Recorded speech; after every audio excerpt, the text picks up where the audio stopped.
Bom, no mês de maio a gente celebra aí 130 anos da abolição da escravatura no Brasil. Uma excelente oportunidade, né, para ver no que a gente avançou, se é que avançou alguma coisa com relação, né, ao combate do racismo e também fazer importantes reflexões, inclusive aqui no nosso programa. Assista SBT, a gente fala sobre isso aqui no estúdio.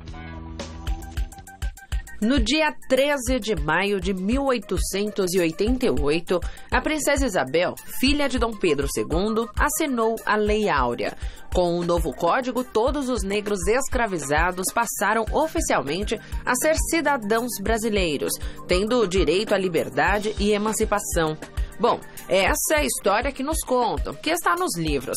Mas, naquele momento, o que de fato foi feito para que a população negra tivesse condições de ser inserida na sociedade? 130 anos se passaram. Parece muito, mas neste caso é pouquíssimo tempo. O Brasil foi o último país da América a assinar um tratado abolindo o trabalho escravo, um atraso vergonhoso. O que mudou de lá para cá? O que precisa ser transformado? O propósito de datas como esta não é comemorar. Muito ainda precisa ser revisto na sociedade, nas instituições, no mundo, na mentalidade das pessoas para termos, de fato, razões para celebrar. Datas como esta servem para refletir, rever conceitos, abrir a cabeça e, assim, evoluir. Estamos com convidados mais que especiais no programa hoje para falar sobre esse assunto, né? Eu quero apresentar a vocês a Valquíria Rosa, que é ativista, percussionista, cantora, atriz, performer e também compositora. Além, fundadora aí da Companhia Nega Luzia. Obrigada pela presença, viu? Obrigada pelo convite. A gente agradece também a presença da Jussara Otaviano, que é professora universitária, cantora e também enfermeira. Obrigada pela presença. Obrigada. Participaram desse papo também, nosso Gabi. Já tá por aqui, o chefe que arrasou agora há pouco na cozinha, chefe Edson Leite, e também MC Sofia. Obrigada pela presença de todos, né? Afinal de contas, tema de importância absoluta no nosso país, né? A gente vê aí uma série de atrasos históricos que o nosso país, infelizmente, né, tem na história, como ser o último das Américas a colocar a abolição como uma realidade, né? E acho que, como consequência, a gente vem com outros atrasos aí, né? Infelizmente, colhendo isso. E eu também costumo dizer que o nosso tipo de racismo, que a gente apresenta hoje no Brasil, eu acredito que é um dos piores, justamente por ser o racismo velado, né? A gente ouve falar muito sobre esse racismo velado. Eu queria que vocês, se vocês também percebem isso, imagino que sim, e como é que vocês definem o racismo no Brasil hoje? Quem quer começar? É um prazer imenso estar aqui nessa casa e falar desse tema extremamente relevante, né? Principalmente nesse mês, que é um mês de muita reflexão. E pensar historicamente na questão, inclusive, dos tempos, né? Nós somos uma nação com 518 anos. Desses 518 anos, 388 foram em sistema, né? O sistema escravo, onde, né, o africano vinha para cá e vivia no sistema escravo. E nós temos 130 anos com uma legislação, que foi a Lei Áurea, que abole a escravidão. Então, assim, é um tempo muito pequeno, se a gente for pensar historicamente, é um tempo muito curto para lidar com essa questão de ajuste social dessa população que veio da África e estabeleceu aqui na América e no mundo de uma maneira geral, né? Nós temos aí, hoje, na atualidade, situações extremamente delicadas. Né, hoje nós temos, a gente sabe da situação do genocídio do jovem negro, a cada 23 minutos um jovem negro morre na periferia. A gente acabou de falar sobre isso, inclusive no nosso departamento de jornalismo mostrou uma matéria mostrando essa discrepância. Exatamente, né? Exato. Então quando a gente pega os dados aí, os dados oficiais, né? São oficiais. Então ele está presente, ele é real e a gente tem que avançar nessa reflexão para lidar com leis mais efetivas, né? A gente tem aí, em 500 anos de história, praticamente uma lei a cada século. Então, se a gente for pensar em uma lei a cada século, é muito pouco para poder repensar toda a história, né, do povo afro-brasileiro. E como fazer para que as pessoas tenham uma consciência em torno desse tema, parem para pensar mais nisso, inclusive, né, para parar com essa história do é legal, beleza, na escola tudo bem, mas na minha família não, porque ainda tem muito isso, né? Quando a gente fala do racismo velado, a gente fala sobre essa coisa do aceito, mas não aceito, né? Exato. Aceito na fala, mas não na essência, né? Como é que a gente pode... A gente sabe que não é só com lei que a gente vai conseguir fazer isso. Como será que a gente consegue fazer com que a cabeça das pessoas... É só mudando a geração? É só fazendo essa renovação de gerações? Como será que a gente vai conseguir evoluir nisso? Eu queria que você falasse um pouco, Valquíria. Bom dia. Obrigada pelo convite. Primeiramente, eu digo Marielle Franco presente, né? Eu acho que o racismo, a abolição da escravatura foi a abolição do sistema de produção escravagista, né? Então, acho que o velamento vem também dessas informações tortas que a gente vem construindo no decorrer da história, né? Porque o sistema de produção que era daquele jeito, né, capitalista, escravagista, se perpetuou. Então, esse velamento vem no cotidiano, na história, no dia a dia, né? Como é que a gente faz para desconstruir o racismo numa sociedade colonialista, fundada, né, nas bases da servidão, do colonialismo, da escravidão? Eu acho que é desconstruir o nosso pensamento mesmo colonialista, né? Que todos nós, brasileiras, fomos construídas assim. Então, eu também penso que não existe uma opressão ou que aqui é um pouco pior. Eu acho que toda opressão, em qualquer lugar do mundo, né, é horrível. A opressão não tem medida, né? Ela é ruim para todas as pessoas que são oprimidas. Então, acho que no Brasil a gente tem esse enfrentamento do velamento porque a nossa sociedade e as pessoas negras que foram escravizadas, né, nossa comunidade foi condenada ao silenciamento, à invisibilidade, né, à tortura. Então, a gente precisa, primeiramente, olhar para isso. Olhar para isso, falar sobre isso.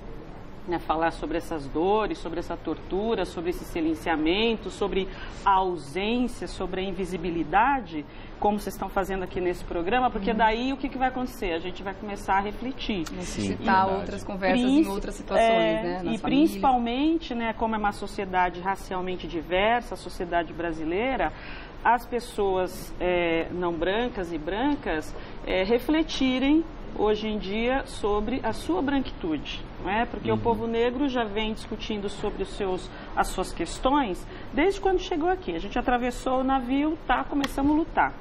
E aí esse sistema todo foi colocado. E agora a gente está num ponto onde, principalmente nós, mulheres negras, saímos daquele lugar, estamos saindo, né, do lugar da servidão, e a sociedade brasileira que está acostumada com esse sistema colonialista, escravocrata, não está conseguindo assimilar. Eu tenho uma pergunta para fazer para vocês, porque a gente tem dois casos recentes que a gente tem falado muito aqui no programa também, que envolvem pessoas da mídia, né, e a respeito também do racismo. O primeiro deles, que é mais recente, é essa questão da escalação da nova novela das 9, onde passa-se na Bahia, né, 73% da população baiana é negra, e a gente tem uma representação negra na novela muito baixa.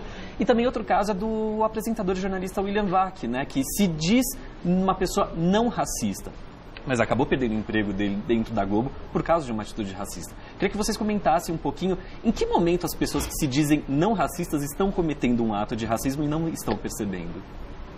Acho que a questão do conceito gera atitude, sempre, né, Gabriel? Se você tem um conceito, eu concordo aqui, né, com a Valquíria, quando a gente pensa na questão do conceito, desconstruir um conceito é desconstruir, inclusive, no corpo, é desconstruir na comunicação oral, é desconstruir na atitude. E aí, assim, à medida que não existe uma reflexão sobre o conceito, essas atitudes, elas acabam sendo repetidas diversas vezes. Claro, a gente sabe que está em vários artigos, mas a invisibilidade da população negra na mídia brasileira é uma realidade, né? A gente tem aí a questão, né, de um trabalho muito grande de, né, algumas frentes lidando com isso, mas ainda hoje nós temos uma grande invisibilidade. Então, mudar conceito na cabeça é também mudar atitude. Realmente a gente percebe isso, né, no nosso dia a dia. Por exemplo, eu trabalhei numa emissora quando morei em Salvador, né, em que a gente precisava, na época, aumentar a representatividade. Afinal de contas, esse dado é uma É uma realidade, né? Mais de 70% da população é negra ou parda lá em Salvador. E realmente não existiam repórteres negras na época, nessa emissora em que eu trabalhava. E era uma questão em que eles colocaram como regra. A partir de agora a gente vai contratar repórteres negros, mais pessoas para estarem na frente do vídeo, né? Também representando e tal.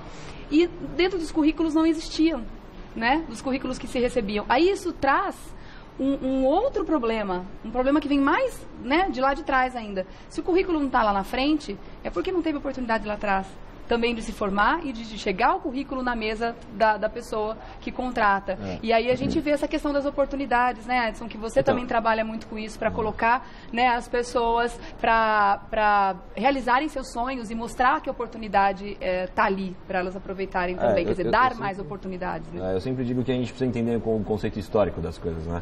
Principalmente a relação com comida em si. A gente vive numa colônia de invasão, de repressão. Então a gente foi colonizado, invadido. Assim. Então a gente traz isso, né? Os portugueses trouxeram a bananeira e a jaca para marcar território. Porque são duas frutas que você consegue plantar em qualquer lugar. E aí eles já sabiam que tinham passado ali. Então você plantava a bananeira. Por isso que a bananeira dá na praia, dá no morro, dá em qualquer lugar. Porque você plantava a bananeira, né? E aí sabia aonde você já tinha passado. Então a gente já vive de uma colônia de invasão. E aí conforme o tempo, isso foi passando, veio colocando, a gente veio recebendo coisas de fora, né? Até nós, aqui hoje em dia, a população imigrante, quando a gente fala de comida, a gente não reconhece a nossa comida como cultura, né? A gente usa 3% da nossa flora brasileira dentro da nossa alimentação, 3% daquilo, porque grande parte veio de fora. Né? E aí, quando a gente olha para esse contexto histórico, entende tudo isso, fala, pô, caramba, os caras vieram oprimindo a gente, mesmo assim a gente gosta mais das coisas de fora, né? Vieram trazendo coisas pra gente comer de fora, então a gente reconhece a comida de fora, a comida italiana, a comida francesa, as coisas de fora. As coisas que a gente tem aqui no nosso território a gente não reconhece. E aí, quando a gente vem, né, com o povo preto pra dentro daqui, pra cá, com a comida reconhecida aqui, fazendo a mistura e falando, meu, agora a gente reconhece como um povo brasileiro. Mas isso não era reconhecido como comida em si, né? Porque era feio comer aquela comida ali, né? Aquela comida dos caras, né? A religião, a gente não consegue reconhecer a religião africana aqui, né? Como religião em si, é coisa que assustava, né? Porque o branco, ele rezava contido e o preto sempre, né, alegre. Então isso é muito louco quando a gente pensa em comida, pensa em religião e pensa em opressão. Isso hoje reflete no nosso trabalho dentro da periferia, né? Porque continuam reprimindo, a gente ainda tem uns capitães do mato, que se a gente tem policial, grande maioria do policial ganha 2 contos por mês, ele é pobre, preto, mora na quebrada e esconde a farda, mas são esses caras que mais matam esses jovens que a gente está colocando, e são números. Né? Então lá atrás, né, o conceito de opressão, quando a gente foi colonizado, está refletindo hoje aqui na periferia, né? Com a gente, que as mulheres estão sendo oprimidas ainda, né? Resistindo contra isso. O jovem preto, ele também é oprimido e morto todos os dias pelos capitães do mato do futuro. A gente vê que o buraco é bem mais embaixo, né? A questão está bem doente mesmo. A gente está falando sobre essa nova geração e a renovação não só das gerações, pessoas, mas também de pensamentos e de ideias, né? A gente consegue manter uma esperança de que as coisas, a partir de agora, já estão mudando conceitualmente, né? Sim, está mudando bastante. Não só os jovens, como as meninas da minha idade, assim, estão aceitando mais a questão do cabelo, mais a questão da estética, mais a questão da cor mesmo, porque se você não sabe mexer do seu cabelo, tem uma youtuber que mostra como pode mexer. Se você não sabe fazer uma maquiagem pro tom da sua pele, tem uma youtuber que pode mostrar. Então você pode, muita questão da internet está ajudando bastante, assim, a pessoa ir lá e procurar para se ajudar, né? Então, a pessoa, eu tô com uma dúvida, não sei como é que foi a questão da escravidão, pode colocar lá na internet e os negros que sabem podem ir se ajudando. Então, esse é o importante, que tem muitos jovens que um estão ajudando os outros. E eu tenho um encontrinho que é Pretinha Rainha, que são só jovens da minha idade, e aí eu que comando a roda, assim, eu faço as pautas e converso com elas. Ah, é uma roda de discussão? Sim, de discussão. Bacana. Não pode entrar adultos, só meninas e da minha idade. Que legal. E aí a gente conversa sobre tudo. Sim, sobre machismo, racismo, sobre questão de gênero, sobre a questão de estética, como é que funciona nas escolas, como é que lidam. Tipo uma roda de conversa. E saindo assim, daqui, né? Saindo desse ambiente virtual, indo pro... Sim, né? a gente aqui junto. Internet. Então, o importante é nós irmos ajudando os outros, né? Porque A questão para o racismo acabar é o conhecimento. Então, nós negras e nós negros tendo conhecimento sobre a nossa cor, sobre a nossa raça, se aceitando, já combate bastante o racismo. Claro. E ia ajudando os outros. Sem dúvida. Ela tocou num assunto importante, que é a questão da internet, né? Por mais que a gente veja um avanço de um lado, né, e o combate ao racismo, por outro lado a gente vê que as pessoas ainda se utilizam do anonimato, né, o pseudo-anonimato, que ainda bem que hoje existem leis para isso, para mostrar a sua raiva, para mostrar o seu racismo que não quer ou não vai mostrar no pessoal, né? Isso ainda é muito feio, a gente infelizmente consegue ver muito isso. Mas como eu falei, eu tenho muita esperança, eu acredito que as coisas estão se renovando sim, e a gente trazendo discussões importantes como essa aqui para o programa, a gente ajuda as pessoas, né, a transformar esse pensamento. Eu agradeço demais a presença de vocês, é tão triste ter que encerrar. O papo é tão bom, podia render tanto. A gente ficaria muitos dias falando sobre esse assunto, sem dúvida, mas é claro que o espaço está mais do que aberto para vocês voltarem, tá bom, gente? Ó, a Valquíria Rosa, eu quero deixar o contato aqui através do Facebook, né? facebook.com/Cianega Luísa. Luzia, perdão. Cianega Luzia, /Cianega Luzia, tá bom. Meu probleminha aqui apareceu. Também quero agradecer a MC Sofia. Você quer deixar contato? Eu tô sem a sua fichinha aqui, minha linda. Contato MC Sofia mesmo, Instagram e no Facebook. Instagram e Facebook. Com 2 E. MC Sofia. Também quero agradecer a Jussara Otaviano. Quer deixar um contato através do Instagram? Quero deixar o contato do Grupo Musical Quatro Vozes, que eu faço parte há 25 anos. A gente faz uma resistência aí enquanto mulher afro aqui no Brasil. www.quatrovozes.com.br, e do Instituto, que eu ajudo a coordenar, que é o Instituto Afinando Vidas, que também se encontra no Facebook, onde a gente trabalha a questão do desenvolvimento negro para a população afrodescendente. Está convidada para trazer o grupo aqui também. Com certeza. Obrigada, viu? Quer deixar contato mais uma vez, chefe? É isso, Gastronomia Periférica. Tá lá, Instagram, Facebook, colocou na internet, Gastronomia Periférica, estamos aí. Eu quero só agradecer, eu acho que o convite por estarmos aqui, conseguir fazer uma comida de resistência, falar com pessoas de resistência, com música de resistência e continuar resistindo. E as pessoas que estão nas quebradas, quem vem pra cá, o Gastronomia Periférica é parte disso, assim, e não é só eu, assim, há várias outras pessoas. A Adélia que veio comigo e coordena esse projeto majestosamente, faz a parte chata que eu costumo falar. E todas as pessoas que estão na escola de gastronomia, e vocês estão convidados aí para conhecer, tá na inauguração do nosso bistrô, vocês também. Semana que vem a gente inaugura um restaurante escola. Eu agradeço e parabenizo a todos vocês. A Companhia Nega Luzia, né, tem 2 espetáculos que eu faço, que é o Deixa a Nega em Paz, que fala um pouco sobre essa coisa de perceber, né? Que realmente quem faz às vezes não percebe. Quem recebe a discriminação geralmente a percebe, né? Um espetáculo adulto, e tem um espetáculo infantil que é o Deixa Samba Lelê em Paz, né, que versa sobre a naturalização da violência contra a menina negra. E acho que ainda afirmando a fala da MC Sofia, né, uma sobe e puxa a outra. É isso aí, tá certo. Gente, eu agradeço e parabenizo vocês pelas iniciativas, pelas atitudes, e até uma próxima aqui no Revista. Obrigada, gente. Até já, Gabi. Tá bom, querido. Gente, que papo bacana. Espero que você em casa também tenha participado e gostado. Obrigada pela sua participação.